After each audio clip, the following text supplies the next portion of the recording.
It's our last chance to save people on Earth. If I can find some way to transmit the quantum data I find in there, they still might make it, said Taz nervously. Brand considers this. If there is someone still there to receive it, the endurance accelerates towards the darkness. It streaks above the glowing horizon, skirting the blackness beneath. Taz looks out at the dark ocean as the ship orbits the black hole with blinding acceleration. Hold up. So Cooper just went into the black hole? Yep, But isn't a person supposed to disintegrate as soon as they cross the event horizon? technically yes, but this is science fiction. Well, damn. There's so many things we don't know about our universe. So, here we are today at Cosmic Cafe, trying to unveil a few mysteries revolving around black holes. Over to you, panelists. So let's start off with a little history, shall we? 1905 was when Albert Einstein published his theory, the general theory of relativity. Now, how he came up with it is that he wondered what would happen if a flashlight is shown in a spaceship that is accelerating upwards in space. It will be found that the light's path is a little curved, which had him thinking, what if the shortest path light takes to travel?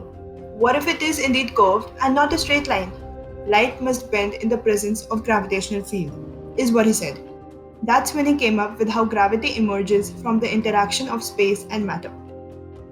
To put it in John Wheeler's words, space-time tells matter how to move, and matter tells space-time how to curve, which is basically the entire crux of the general theory of relativity.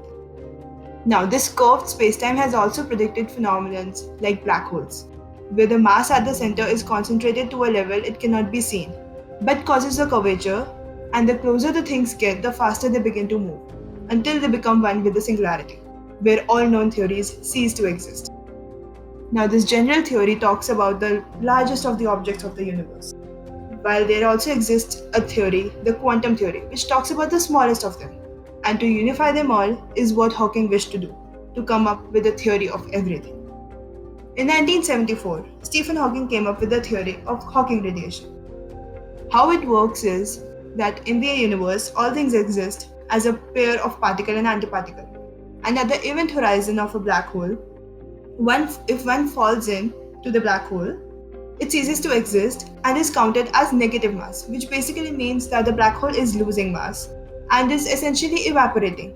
And the particle that is emitted out escapes and is a high source of energy and is just oozing lethal gamma rays. Now, the particles that are emitted, they are thought of to take away with them some of the quantum data as the black hole is essentially evaporating. But on the other hand, quantum data cannot be destroyed, which leads to the Hawking's information paradox. Now, coming back to the theory of relativity for a second, we know from Einstein's special theory of relativity that light speed is constant.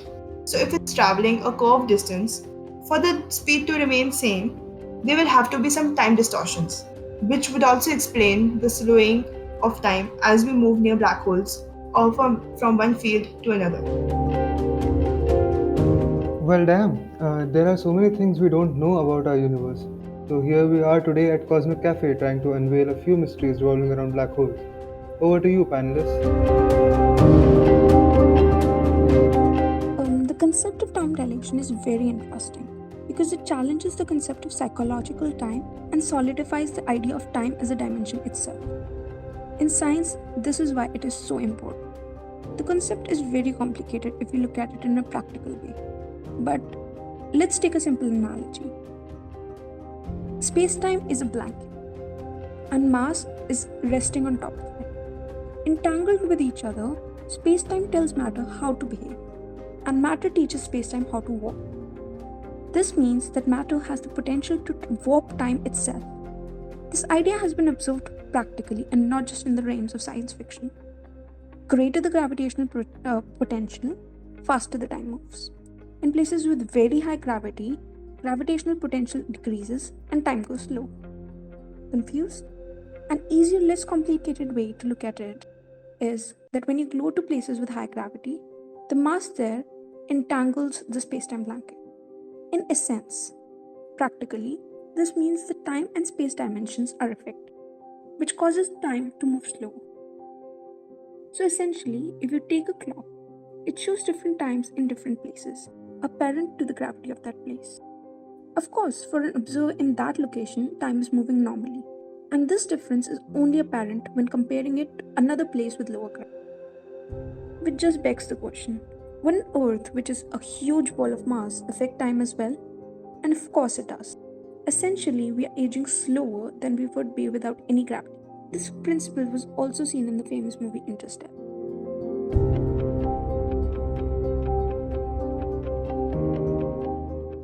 Now let's talk about the reference of time dilation in the movie Interstellar.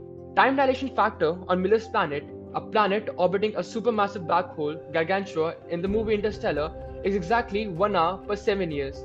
That means 1 hour on Miller's planet is equal to 7 years on Earth. But why wasn't Miller's planet sucked into the black hole even though it was being so proximate? That is because Gargantua was a rapidly spinning black hole. And as it turns out, the physics of a rotating black hole differs from a non-rotating one. The sheer speed of Gargantua's rotation means that in a single stable orbit just outside Gargantua's event horizon that is very stable. It is believed that Miller's planet was outside the Gargantua, used to revolve around Gargantua every 1.7 hours. On Miller's planet, that means the planet orbits 10 times a second around Gargantua, which is normally faster than the speed of light. But since the spin from Gargantua causes the space to whirl around it, similar to wind, Miller's planet does not travel faster than light relative to its space, as the laws of physics says you cannot travel faster than light relative to space. But space itself is not bound by a speed limit. As such, faster than light travel is possible by bending and twisting space. However, Gargantua would have to fill half the sky in order for it to be so close. The time dilation on Miller's due to gravitational force of Gargantua would be tantamount to the planet moving through the empty space at roughly 99.99998% the speed of light. So now we know time dilation is what happens when you go near a black hole. But what happens when you go inside one?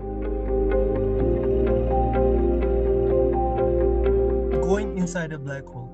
As you reach the singularity, which is the infinitely small point of infinite density having infinite gravity, tidal forces, which is the difference in gravity at your feet and head, take over, stretching your body and ripping it apart to the atomic level. You are now essentially reduced to particles to become one with the singularity. All of the unique quantum information that defines you is lost. Normally, even after your death, the quantum information of your elementary particles remain and could possibly tell you about. But the black hole essentially deletes any possible information that could be used to trace back. Hawking radiation given off by black hole has no uniqueness. It's all a mixed soup of informational nothingness. Physics law says that information cannot be destroyed, but if black holes can destroy information, much of what defines our physics might be wrong. Our fundamental laws and everything based off them might be completely off, and this is known as the black hole information paradox. An interesting aspect of the paradox relates to how the interior of black holes defies any existing law of physics. As mentioned by Archana in the beginning, black holes were meant to be predicted by Einstein's theory of general relativity, or GR for short. But a major problem with the theory's assumptions about the interior of the black hole is that it deals with infinities. What this means is that the singularity, where all the mass of the black hole is believed to be concentrated, is assumed to be a dimensionless point, a singular point with infinite density. But according to real physics, infinities can't exist anywhere in the universe. No matter how large a value is, it is always a finite number. So general relativity fails for the interior. Now one could think that because the singularity is assumed to be infinitely small, it could be predicted using quantum mechanics. But this again fails since the singularity and all other black hole phenomena are all related to gravity, which just happens to be the one thing that quantum mechanics still can't predict. So we end up with a paradox that can end up collapsing both of our theories, destroying much of our current knowledge of physics. But on a more positive note, by doing some more research on the topic, we could come up with something to unify both the theories, resulting in a theory of everything, which is the most sought after goal of all of modern physics. Well, that was a lot of information on black holes. I know, and we've just scratched the surface. This makes me think about so much more in the universe. Like what? Ever thought about extraterrestrial life? But they don't exist, right? Who knows? Maybe we'll talk about it next time.